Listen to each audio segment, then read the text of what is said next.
नमस्कार प्यारे मित्रों और सभी मेरे प्यारे दोस्तों। चलिए आज हम लोग रसायन विज्ञान के क्लास 12th का केमिकल काइनेटिक्स के चैप्टर के अंतर्गत पढ़ेंगे कोट या आणविकता, प्रथम कोट की अपक्रिया और अर्धायु काल। तो आइए शुरुआत करते हैं। पहले कोट या आणविकता में अंतर। देखिए, ये यूपी बोर्ड में हमेशा 2 नंबर का ज़रूर से ज़रूर पूछा जाता है। तो देखिए है क्या, यह एक प्रायोगिक मान है और ये सैद्धांतिक मान है। जो अपक्रिया की कोट होती है वो प्रयोगों द्वारा निकाली जाती है, जबकि आणविकता को क्या हम लोग थ्योरिकल जान सकते हैं। ठीक है, तो अपक्रिया की कोट का डिटर्मिनेशन या निर्धारण हम लोग प्रयोगों द्वारा कर सकते हैं, जबकि उसकी आणविकता को हम लोग सैद्धांतिक निकाल सकते हैं। ठीक, फिर अपक्रिया के वेग तथा अभिकारक की सांद्रता में संबंध बताती है। देखिए, जैसे मान लीजिए कि कोई बच्चा दौड़ रहा है, तो वो दौड़ तो रहा है, लेकिन कहाँ दौड़ रहा, उसके सामने कितने ब्रेकर हैं, किस स्पीड से दौड़ रहा है, तो ये बताता है आपकी कोट। यानी कि अपक्रिया में वेग के साथ साथ उसके अभिकारक की सांद्रता, जो अभिकारक उत्पाद में बदल रहा है उसका क्या कंसंट्रेशन है, इन दोनों के बीच रिलेशनशिप बताती है अपक्रिया की कोट। जबकि आणविकता क्या बताती है, विशिष्ट पद में भाग लेने वाले केवल और केवल अणुओं की संख्या। ये केवल बताती है कि कितने अणु भाग लेते हैं, ना कि उसके कंसंट्रेशन के बारे में। ठीक है, तो अपक्रिया की कोट में हम लोग अभिकारक की सांद्रता को बताती है और वेग को इनके दोनों के बीच रिलेशनशिप बताती है। जबकि विशिष्ट पद में क्या है, केवल अणुओं की संख्या, यानी आणविकता केवल अणुओं की संख्या बताती है। ठीक है, अपक्रिया की कोट का मान पूर्णांक, मैंने कई बार बताया कि या तो पूर्ण संख्या हो सकता है, या भिन्नात्मक या फ्रैक्शनल हो सकता है, या जीरो हो सकता है, या माइनस में भी हो सकता है। यानी अपक्रिया की कोट का मान पूर्णांक, भिन्नात्मक, जीरो या ऋणात्मक हो सकता है। लेकिन आणविकता जो होती है, जो अणुओं का भाग लेने का क्रम है कि कितने अणु भाग लेंगे, वो हमेशा क्या होंगे, पूर्णांक, यानी 1, 2, 3 इस तरह से भाग लेंगे। आणविकता हमेशा पूर्णांक होती है और अपक्रिया की कोट को हम लोग भिन्नात्मक या जीरो या ऋणात्मक कह सकते हैं। ठीक है, फिर कहा गया यह प्राथमिक और जटिल अपक्रियाओं पर लागू होती है।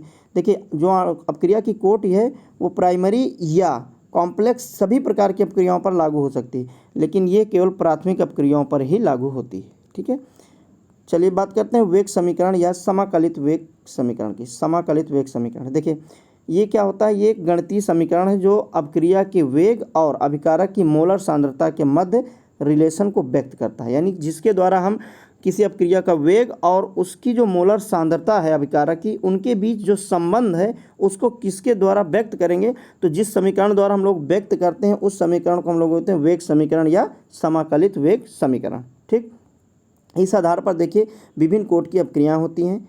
शून्य कोट की अपक्रियाएँ, प्रथम कोट की अपक्रियाएँ, द्वितीय कोट की अपक्रियाएँ और तृतीय कोट की अपक्रियाएँ।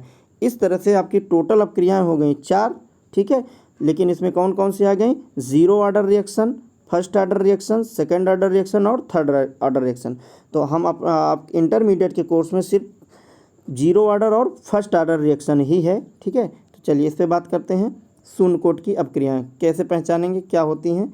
देखिए, मैंने पहले ही बताया था आपको कि शून्य कोट की जो अपक्रियाएँ होती हैं वो प्रायोगिक होती हैं। ठीक है, यानी वह अपक्रिया जिसका वेग अभिकारक की सांद्रता की शून्य घाती पर निर्भर करता है। कहने का मतलब, अगर अपक्रिया हो रही है तो सांद्रता पर कोई फर्क नहीं पड़ता। आप ऐसे समझ लो कि एक बच्चा दौड़ रहा है, ठीक है, एक बच्चा दौड़ रहा सड़क पर और बहुत सारे ब्रेकर हैं, लेकिन उसकी दौड़ पर ब्रेकर का कोई असर ही नहीं हो रहा, वो अपना दौड़ते जा रहा है, कितने भी ब्रेकर पड़े वो निकलता जा रहा है, यानी ब्रेकर का उस पर कोई प्रभाव नहीं पड़ रहा है, तो वो क्या होगा, शून्य कोट की। वैसे ही कि वह अपक्रिया जिसके वेग अभिकारक की सांद्रता शून्य घात पर निर्भर करती है, यानी अभिकारक की सांद्रता उस पर डिपेंड करती ही नहीं और अपक्रिया चलती रहती है।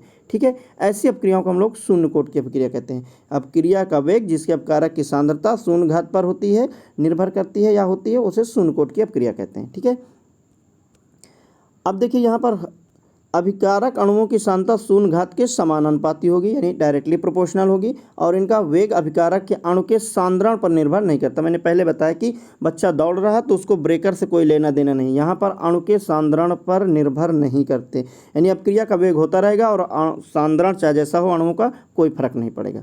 तो देखिए ये अपक्रियाएँ हैं, ये आपको थोड़े से लर्न करना पड़ेगा, रिमाइंड करने पड़ेगा। देखिए हाइड्रोजन और क्लोरीन, हाइड्रोजन का अणु क्लोरीन का अणु मिलकर HCl बना लिए, ये प्रोटॉन की उपस्थिति में होता है। ये भी जटिल अपक्रिया है। ठीक है, हाइड्रोजन और ब्रोमीन मिलकर HBr बना लिए, ये भी फोटॉन की उपस्थिति में होता है। तो देखिए ये अपक्रियाएं प्रकाश की उपस्थिति में बंद नली में जल के ऊपर कराई जाती है, यानी किसी वैक्यूम ट्यूब में, किसी ट्यूब में इनको भर दिया जाता है नली के अंदर और फिर ऊपर से इन पर वाटर डाला जाता है। तो ये अपक्रियाएं शून्य कोट की अपक्रियाएं प्रदर्शित होती हैं। लेकिन अगर ये कंडीशन हटा दी जाए, यानी उनको प्रकाश की उपस्थिति में नली में न बंद करके सीधे करा जाए, तब इनकी आपका नाम हो जाएगा सेकेंड कोट की।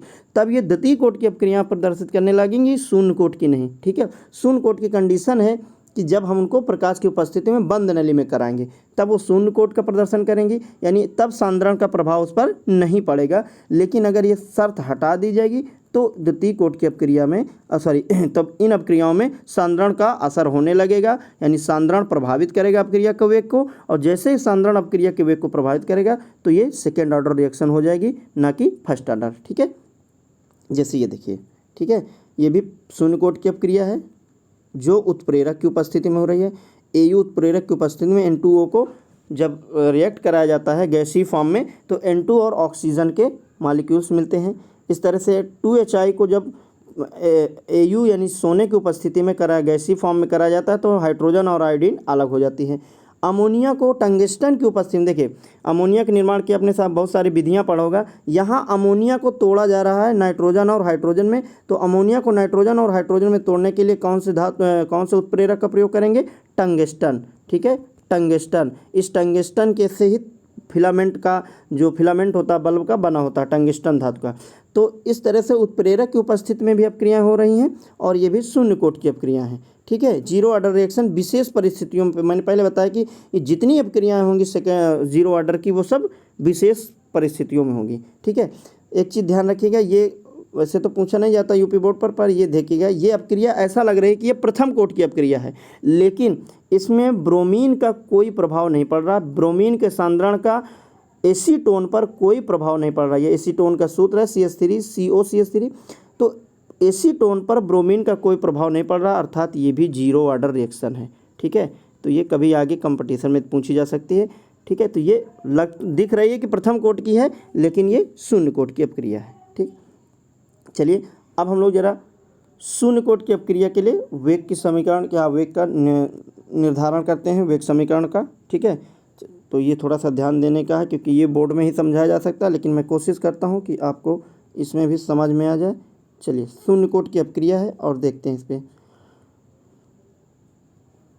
Integrated rate equation for zero order reaction. देखिए, हमने कहा कि शून्य कोट की अपक्रिया का हम लोग समीकरण प्राप्त करना चाहते हैं। तो मान लीजिए ए कोई हमारा पदार्थ है और जो प्रोडक्ट में बदल रहा है। सपोज करिए ए कोई हमारे पास पदार्थ है जो प्रोडक्ट में बदल रहा है, तो हम मानते हैं कि ये समझ लीजिए कि 1 किलोग्राम चीनी है ए, और उसका जो 1 मोल है उस मोल को हम लोग ए से प्रदर्शित करते हैं, स्मॉल ए से। यानी ए की जो सांद्रता है वो ए मोल प्रति लीटर थी शुरू में, लेकिन कुछ समय बाद देखें कि जो चीनी हमने रखा था वो चीनी कुछ कम हो गई। तो जब कम हो गई तो हमने कहा कि ये क्या हो गया भाई, हम तो रख के गए थे पूरा डिब्बा और ये हमारा, तब हम देखे थे कि ये स्मॉल ए मोल थी, लेकिन कुछ समय हम घूम फिर के आए तो देखा कि ये तो कुछ कम हो गई। तो मान लीजिए कि हमने कहा कि जो एक्स मोल है वो कम हो गया। कितने? ए मोल शुरू में थी और एक्स मोल कम हो गई। तो अब पूछा जाए कि बताओ अब डिब्बे में चीनी बची कितनी, तो हम लोग शुरू में जो ए थी उसको घटा लेंगे एक्स से तो बता देंगे कितनी बची है। तो वही काम यहाँ पर देखते हैं कि यदि ए की सांद्रता ए मोल प्रति लीटर है स्मॉल ए, और टी समय में वो बचती है एक्स मोल, तो परिवर्तन क्या हो जाएगा? तो ए की सांद्रता क्या हो जाएगी? जो पहले सांद्रता थी और जो टी समय बाद जितने मोल उत्पाद में बदल गए उनको घटा देंगे तो निकल आएगा। तो यहाँ पर ए की सांद्रता शेष सांद्रता कितने बचेगी? ए माइनस एक्स। और ये किस समय हुआ है? टी समय में। तो हम लोग इसको क्या वेग नियम से क्या लिख सकते हैं? dx upon dt is directly proportional A minus x not. ठीक, तो यहाँ पर यानी x जो मोल टूटा था वो टी समय में टूटा था, जो शेष बचा वो a माइनस एक्स बचा। अब आप जानते हो मैथमेटिकल कि a माइनस एक्स नॉट का है तो इसकी वैल्यू क्या हो जाती है? 1। तो जैसे हम इसकी वैल्यू पुटअप करेंगे तो ये हो जाएगा dx अपॉन dt, और चूंकि हम प्रोपोर्शनल का चिन्ह हटाएंगे तो उसकी जगह कोई नियतांक आ जाएगा, तो हमारा आ जाएगा नियतांक k, और हमने बताया कि a minus x not equal to 1, तो यहाँ पर हो जाएगा dx upon dt equal to k। ये आपका समीकरण नंबर 2 बन गया। ठीक है, अब देखते हैं इसको हम क्या करें, इसको क्रॉस मल्टीप्लिकेशन कर दें, इसके नीचे 1 मान के जब क्रॉस मल्टीप्लिकेशन करेंगे तो क्या आ जाएगा, देखिए ये हो जाएगा dx 1 का 1 में मल्टीप्लिकेशन हो गया तो dx इक्वल टू के डी टी। ठीक है, ये समीकरण नंबर आपका 3rd। अब थोड़ा यहाँ पर मैथमेटिकल टर्म है इसलिए आपको थोड़ा सा ध्यान देना पड़ेगा। जब हम dx इक्वल टू के डी टी का समाकलन करेंगे, ठीक है, इंटीग्रल करेंगे, तो ये क्या हो जाएगा, देखिए समाकलन dx इक्वल टू के समाकलन dt। ठीक है, तो यहाँ पर जैसे ये समाकलन का चिन्ह आएगा तो ये हो जाएगा आपका dx इक्वल टू के dt। अब इसका समाकलन, ये मैथमेटिकल है, इसको आपको लर्न करना है और जब कभी क्लास होगी लाइव क्लास तो मैं इसको समझा दूंगा। तो इसको, क्योंकि यहाँ पर वीडियो बड़ा लंबा हो जाएगा, तो यहाँ पर क्या हो जाएगा, ये x बराबर के टी सी, यानी अगर इसका समाकलन करेंगे तो हो जाएगा के टी प्लस सी। ठीक है, अगर हम यहाँ पर ये मान लें कि जो जहाँ c जो है समाकलन स्थिरांक है और t क्या है, तो 0 समय, मान लीजिए कि जो x मोल था वो कुछ टूटा ही नहीं, बिल्कुल नगण्य वैल्यू थी, कोई वैल्यू ऐसी नहीं थी कि वो टूटी हो। तो x की वैल्यू अगर 0 हो, मान लीजिए a मोल था हमारा, तो x मोल जो टूटा वो कुछ भी नहीं टूटा, 0। और जब कुछ टूटा नहीं तो समय भी कुछ नहीं लगा। तो अगर x इक्वल टू 0 और t इक्वल टू 0 है तो ये समीकरण 4th में हम अगर इसको रखेंगे तो देखिए x बराबर के टी प्लस सी, तो x की जगह हम लोग क्या रखेंगे 0, के और t की जगह फिर 0 और प्लस c, क्योंकि c एक समाकलन स्थिरांक है इसलिए वो तो 0 हो नहीं सकता। ठीक है, तो यहाँ पर क्या हो जाएगा, देखिए 0 और k का गुणा 0 में होगा तो 0 प्लस c, तो ये सीधे सीधे बचेगा c इक्वल टू 0। ठीक, अब ये c इक्वल टू 0 आ गया हमारा समीकरण नंबर 5। तो समीकरण 5 को हम लोग समीकरण 4 में रखेंगे। समीकरण 4 हमारा ये है x बराबर के टी प्लस सी। तो यहाँ पर देखिए रख दे रहे हैं, यहाँ जैसे रखेंगे क्या, x बराबर c की वैल्यू हमने क्या निकाला, c बराबर 0, अगर 0 रखेंगे तो क्या बचेगा, x इक्वल टू के टी। तो उसको पक्षांतर करेंगे तो क्या आ जाएगा, ये आ जाएगा x upon t equal to k, या इसको हम लोग सीधे सीधे लिख सकते हैं k equal to x upon t.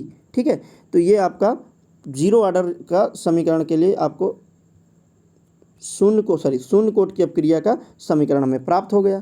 ठीक है, अब चूंकि इसका मात्रक है, ये मात्रक बहुत पूछा जाता है, तो शून्य कोट की अपक्रिया का मात्रक जो होता है mole litre inverse second inverse, या आपको बताया गया है कि इनवर्स को हटाएंगे तो मोल प्रति लीटर प्रति सेकेंड ये हो जाएगा, यानी इसको हम ये भी लिख सकते हैं मोल प्रति लीटर प्रति सेकेंड, या mole litre inverse second inverse. तो शून्य कोट की अपक्रिया का जो मात्रक होता है वो ये याद कर लेना है आपको, और ये एक बहुविकल्पी प्रश्न में आता है। ठीक है, अब शून्य कोट की अपक्रिया के लक्षण क्या क्या होंगे तो ये देख लीजिएगा। शून्य कोट की अपक्रिया के लिए वेग एवं वेग स्थिरांक की इकाई सदैव बराबर होती है, यानी इसलिए इनका जो वेग होगा और जो उसकी यूनिट होगी, स्थिरांक होगा कांस्टेंट, वो इक्वल होंगे। ठीक है, शून्य कोट की अपक्रिया सदैव पूर्ण होती हैं, ये चाहे जितना समय ले लें लेकिन ये हमेशा क्या होंगी, कंप्लीट होती हैं। ठीक है, सांद्रता x मोल पर लीटर तथा कुल समय t अगर उत्पाद में बदलता है तो हम लोग x बराबर क्या मान लेंगे, a, यानी कि कुछ टूटा ही नहीं। t समय में क्या है, एक a मोल था, यानी x बराबर a मोल अगर कर लेंगे तो यहाँ पर क्या हो जाएगा,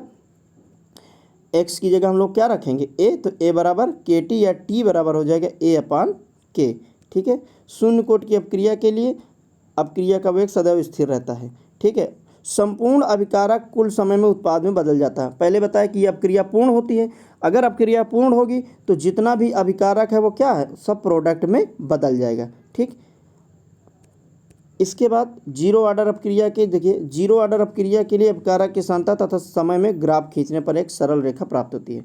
देखिए इसमें जो इम्पोर्टेंट है वो शून्य कोट की अपक्रिया का मात्रक, शून्य कोट की अपक्रिया के कुछ उदाहरण और शून्य कोट की अपक्रिया का समीकरण, ये इम्पोर्टेंट है। ये लक्षण इसके इम्पोर्टेंट नहीं है, लेकिन हाँ ये ग्राफ आपको आगे के क्लासों में काम देगा। तो देखिए 0 ऑर्डर की अपक्रिया के लिए अभिकारक की सांद्रता तथा समय में ग्राफ खींचने पर एक क्या प्राप्त होती है, एक सरल रेखा प्राप्त होती है। ये देखिए ये आपका स्लोप है, और हमने कहा कि सांद्रता में कमी x मोल की हो रही है, समय t लग रहा है, तो दोनों क्या है, डायरेक्टली प्रोपोर्शनल है।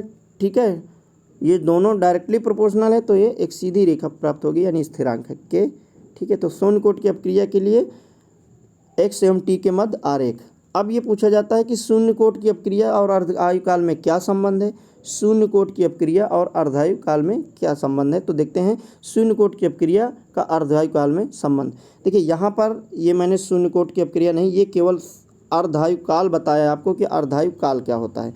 ये इतना आपको हाफ लाइफ के बारे में बताया गया है, ना कि इसका इससे कोई रिलेशन नहीं है, केवल आगे ज़रूरत पड़ेगी तो मैंने इसकी डिफिनीसन लिख दी। तो देखिए अर्धायु काल क्या होता है। किसी अपक्रिया का अर्धायु काल उस समय को बताता है जिसमें अपकारक की सांद्रता प्रारंभिक सांद्रता की आधी रह जाती है। देखिए आप ऐसा समझ लीजिए कि हमारे पास कोई फल है या सेब एप्पल है, एक एप्पल है और मान लीजिए हम उसे आधे दिन में खा डालें तो आधा खा डालें, या हम एक ही में मतलब 10 मिनट में ही आधा खा डालें, तो वो बताता है कि जो प्रारंभिक सांद्रता थी वो उसकी प्रारंभिक सांद्रता आधी कितने समय में बची। तो जितने समय में बची उसी को हम लोग क्या कहेंगे, अर्धायु काल। ठीक है, तो किसी भी अपक्रिया का अर्धायु काल क्या होता है, अभिकारक की जो सांद्रता होती है वो प्रारंभिक सांद्रता की जो आधी होती है उसी को हम लोग अर्धायु काल कहते हैं। देखिए इसे प्रदर्शित कैसे करते हैं, एक तो इसको प्रदर्शन टी हाफ ये लिखते हैं, या टी 0.5 लिखते हैं, या 50%। इन सब का मतलब क्या है, अर्ध यानी आधा। 0.5 का मतलब भी आधा है, 50% का मतलब भी आधा है, और 1/2 का मतलब भी आधा है। ठीक है, चलिए अब आप बात करते हैं हम लोग शून्य कोट की अपक्रिया और अर्धायु काल में संबंध की। तो देखिए यदि अपकारक की प्रारंभिक सांद्रता a मोल हो तो t समय में सांद्रता क्या हो जाएगी, a/t, क्योंकि हमने बताया कि a शुरुआत में थी, प्रारंभिक सांद्रता थी।